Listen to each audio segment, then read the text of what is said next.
Hello ಎಲ್ರಿಗೂ ನಮಸ್ಕಾರ. ನಾವಿವತ್ತು ದುಬೈಯಲ್ಲಿರುವಂತಹ ಒಂದು ಹಿಂದೂ ಮಂದಿರ, ಅಬುದಾಬಿಯಲ್ಲಿರುವಂತಹ ಹಿಂದೂ ಮಂದಿರಕ್ಕೆ ಹೋಗ್ತಾ ಇದ್ದೇವೆ. ಅಬುದಾಬಿಯಲ್ಲಿರುವಂತಹ VAPS ಹಿಂದೂ ಮಂದಿರ, ಇಲ್ಲಿಗೆ ನಾವು ಹೋಗ್ತಾ ಇದ್ದೇವೆ. ಬೆಳಗ್ಗೆ ಸುಮಾರು 3 ಕಾರ್ನಲ್ಲಿ ನಾವು ಸುಮಾರು ಒಂದು 17 ಜನರು ಒಟ್ಟಾಗಿ ನಾವು ಈ ಅಬುದಾಬಿಯಲ್ಲಿರುವಂತಹ ಈ ಮಂದಿರಕ್ಕೆ ಹೋಗ್ತಾ ಇದ್ದೇವೆ. ಈ ಮಂದಿರವು ಬಾಬ್ಸ್ ಹಿಂದೂ ದೇವಾಲಯ ಅಬುದಾಬಿ ಅಬು ಮುರೇಖಾ ಎಂಬ ಪ್ರದೇಶದಲ್ಲಿದೆ. ಇಲ್ಲಿಂದ ಸುಮಾರು 130 ಕಿಲೋಮೀಟರ್ ದೂರದಲ್ಲಿದೆ.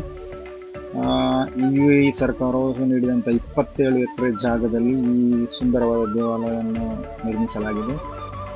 ಅಬುದಾಬಿ ಮತ್ತು ದುಬೈ ನಡುವೆ ಇರುವ ಜಬಲಾಲಿ ಎಂಬ ಪ್ರದೇಶದಿಂದ ಸುಮಾರು 30 ನಿಮಿಷಗಳು ತೆಗೆದುಕೊಳ್ತದೆ ಅಲ್ಲಿ ಹೋಗಲಿಕ್ಕೆ. ಮುಖ್ಯ ಭೂಭಾಗ ಅಬುದಾಬಿಯಿಂದ ಸುಮಾರು 30 ನಿಮಿಷಗಳ ಡ್ರೈವ್ ಆಗಿದೆ. ಈ ದೇವಸ್ಥಾನವನ್ನು ನಿರ್ಮಿಸಲು ಸುಮಾರು $84.2 ಮಿಲಿಯನ್ ವೆಚ್ಚವಾಗಿದೆ ಎಂದು ಹೇಳ್ತಾರೆ. ಅದನ್ನು ಭಾರತಕ್ಕೆ ಕನ್ವರ್ಟ್ ಮಾಡಿದರೆ ಒಂದು ಸುಮಾರು 700 ಕೋಟಿಯಷ್ಟು ಆಗ್ತದೆ.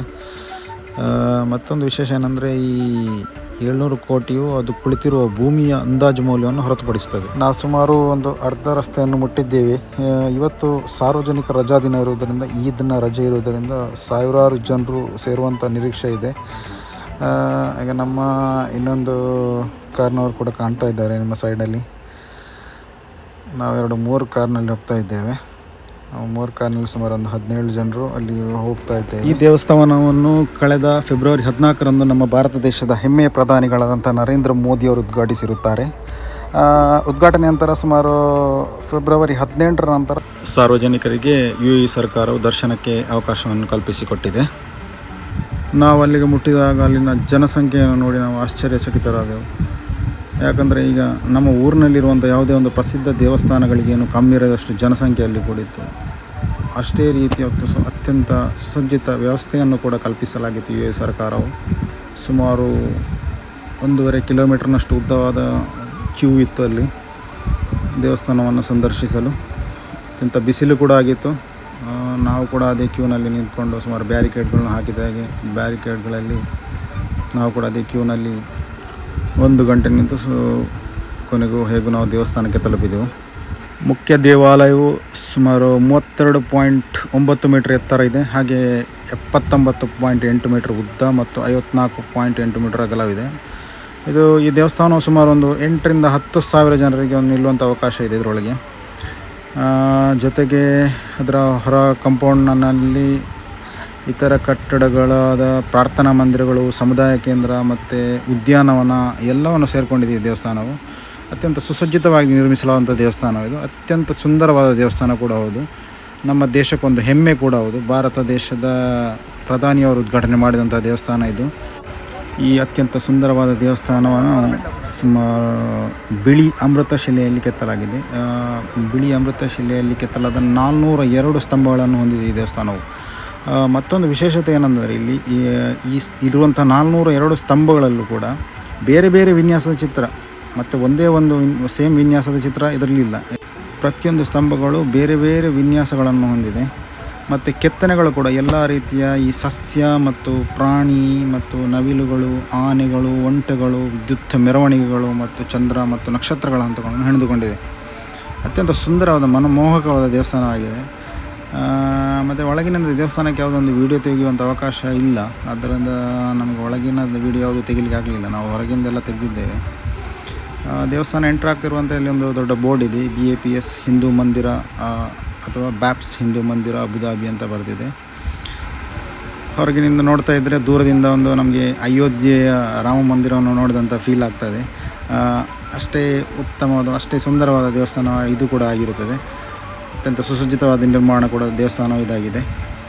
ದೂರದಿಂದ ನೋಡ್ತಾ ಇದ್ದರೆ ಹಾಗೆ ಅನಿಸ್ತಾ ಇದೆ. ಮತ್ತು ಜನಸಂಖ್ಯೆಯನ್ನು ನೋಡಿ ನೀವು ಇಲ್ಲಿ ತಲೆದಿರ್ಬೋದು, ಅಷ್ಟು ಜನಸಂಖ್ಯೆ ಇತ್ತು.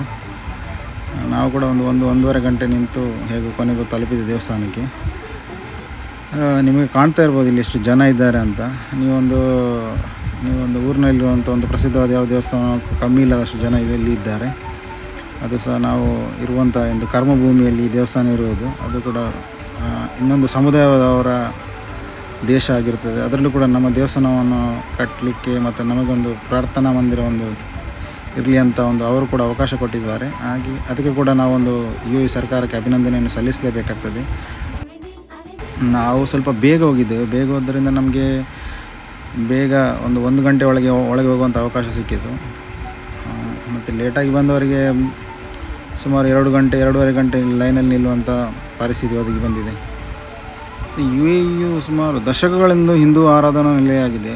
ಅಬುಧಾಬಿಯ ಬಾಬ್ಸ್ ಹಿಂದೂ ಮಂದಿರ ಭಾರತದ ಕೆಲವು ಐತಿಹಾಸಿಕ ದೇವಾಲಯಗಳನ್ನು ನಿರ್ಮಿಸಿದ ಬಳಸಲಾಗಿ ಅದೇ ಸಂಪ್ರದಾಯ ತಂತ್ರಗಳನ್ನು ಬಳಸಿ ನಿರ್ಮಿಸಲಾಗಿದೆ. ಕಲ್ಲಿನ ಬ್ಲಾಕ್ಗಳನ್ನು ಕೂಡ ಜೋಡಿಸಲಾಗಿದೆ. ಕೆಂಪು ಮರಳುಗಳು ಮತ್ತು ಇಟಾಲಿಯನ್ ಮಾರ್ಬಲ್ಗಳ ಮೇಲೆ ಬ್ಲಾಕ್ಗಳನ್ನು ರಾಜಸ್ಥಾನ್ ಮತ್ತು ಗುಜರಾತ್ನಲ್ಲಿ 2,000ಕ್ಕೂ ಹೆಚ್ಚು ಕುಶಲಕರ್ಮಿಗಳಿಂದ ಈ ಕೆತ್ತನೆಯನ್ನು ಕೆತ್ತಿಸಿದ್ದಾರೆ. ಅವರು ಕೆತ್ತಿದ್ದು ಮಾತ್ರ ಅಲ್ಲಿ ಅದನ್ನು ತಂದು ಜೋಡಿಸಿದ್ದಾರೆ. ಇಲ್ಲೇ ತಂದು ಜೋಡಿಸಿದ್ದಾರೆ. ಕಳೆದ 3 ವರ್ಷಗಳಲ್ಲಿ ಸುಮಾರು 20,000 ಟನ್ಗಳಷ್ಟು ಕಲ್ಲು ಮತ್ತು ಅಮೃತ ಶಿಲೆಯನ್ನು 700ಕ್ಕೂ ಹೆಚ್ಚು ಕಂಟೈನರ್ಗಳಲ್ಲಿ ಅಬುಧಾಬಿಗೆ ರವಾನಿಸಲಾಗಿದೆ. UAEಯಲ್ಲಿರುವ 7 ಎಮಿರೇಟ್ಗಳನ್ನು ಪ್ರತಿನಿಧಿಸುವಂಥ 7 ಗೋಪುರಗಳನ್ನು ಕೂಡ ಹೊಂದಿದೆ. ಇದರಲ್ಲಿ ಈ ದೇವಾಲಯ ಸಮುದಾಯ ಮತ್ತು ಸಹಯೋಗದ ಸಂಕೇತವಾಗಿ ಕಲ್ಪಿಸಲಾಗಿದೆ. ದೇವಾಲಯದ ಸಂಕೀರ್ಣವನ್ನು ಪ್ರವೇಶಿಸಿದ ನಂತರ ಸಂದರ್ಶಕರು 2 ನೀರಿನ ತೊರೆಗಳನ್ನು ನೋಡ್ಬೋದು ಎದುರಿನಲ್ಲಿ. ಇದು ಗಂಗಾ ಮತ್ತು ಯಮುನಾ ನದಿಗಳ ಸಂಕೇತವಾಗಿದೆ. ಹಿಂದೂಗಳ 3 ಅತ್ಯಂತ ಪವಿತ್ರ ಜಲಮೂಲಗಳಲ್ಲಿ 2 ಜ್ಞಾನ ಮತ್ತು ಸಂಗೀತದ ದೇವತೆಗೆ ಸಮರ್ಪಿತವಾದ 3ನೇ ನದಿ ಸರಸ್ವತಿ ದೇವಾಲಯದ ಸ್ಥಳದಲ್ಲಿ ಬೆಳಕಿನ ಕಿರಣವಾಗಿ ಕಾಣಿಸಿಕೊಳ್ಳುತ್ತದೆ.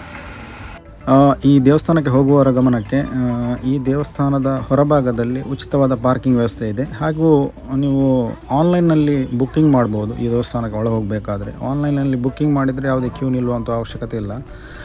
ನಾವು ಕೂಡ ಬುಕ್ಕಿಂಗ್ ಮಾಡಿಸಿದ್ದೆವು ಮತ್ತು ನಮಗೆ ಈ ವ್ಯವಸ್ಥೆ ಬಗ್ಗೆ ತಿಳಿದಿರಲಿಲ್ಲ. ಆದ್ದರಿಂದ ನಾವು ಕೊನೆಗೆ ಅಲ್ಲಿಗೆ ತಲುಪಿದಾಗ ಗೊತ್ತಾಯಿತು ನಾವು ಕ್ಯೂ ನಿಲ್ಲುವ ಅವಶ್ಯಕತೆ ಇರಲಿಲ್ಲ. ಆನ್ಲೈನಲ್ಲಿ ಬುಕ್ ಮಾಡಿದರೆ ಸೀದಾ ಒಳಗೆ ಹೋಗ್ಬೋದು ಅಂತ ತಿಳಿಯಿತು. ಬನ್ನಿ ನೋಡೋಣ ಈ ದೇವಸ್ಥಾನದ ಸೌಂದರ್ಯವನ್ನು ಹತ್ತಿರದಿಂದ ನೋಡ್ಕೊಂಡು ಬರೋಣ.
ದೇವಸ್ಥಾನ ಯಾನು ದುಂಬುಲ ಪೋತೆ ಮುಂದಿತ್ತೆ 2ನೇ ಸಲ ಬರ್ತೀನಿ.